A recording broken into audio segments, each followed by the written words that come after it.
Okay, it's really nice that I live near enough to a hydraulic shop, and I got a guy that runs the place that's friendly enough to talk to me about what I got. So that I went over there with all of this, and he thinks that getting the seal kit would be a good idea.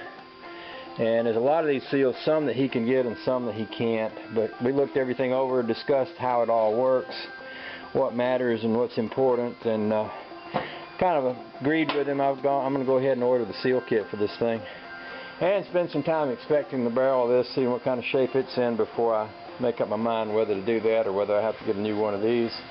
I got to clean up this mess out here, and so I can do that while I'm waiting for my parts to come. And so I mean, that's progress, you know, getting this apart and figuring out how to get it apart, and you know, ordering the pieces and parts I need and all that fun stuff. So, you know, progress is progress. I'm good with it. He's going to go ahead and make me up a new hose while I'm over there. He's going to make me an 8-foot piece of this so that I can kind of set it up pretty much about the way I have it. Although I may spin it around.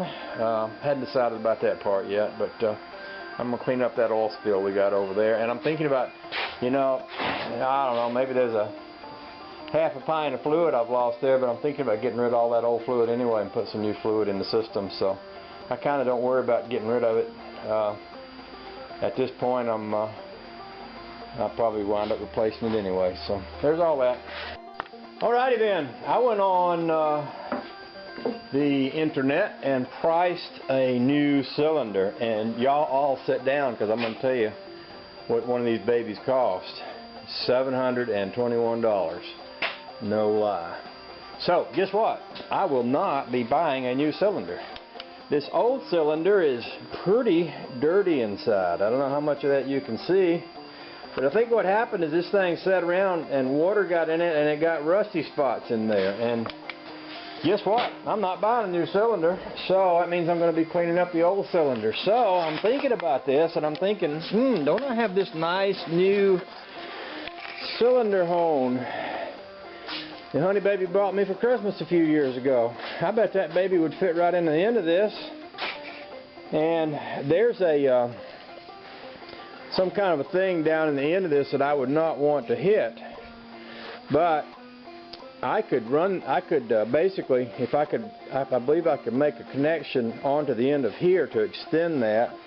I got something in mind already. And then I could run it down in there till it touches and then back it out and put a mark on it so I didn't go any farther than that mark.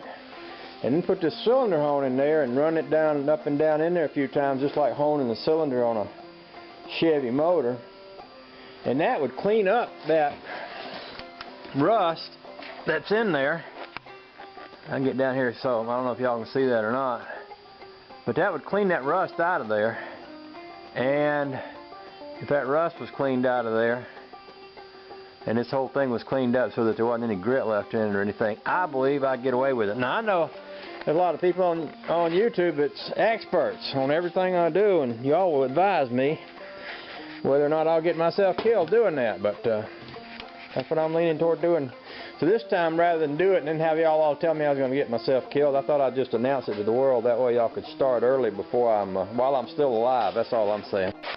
Okay, I've got the cylinder hone depressed.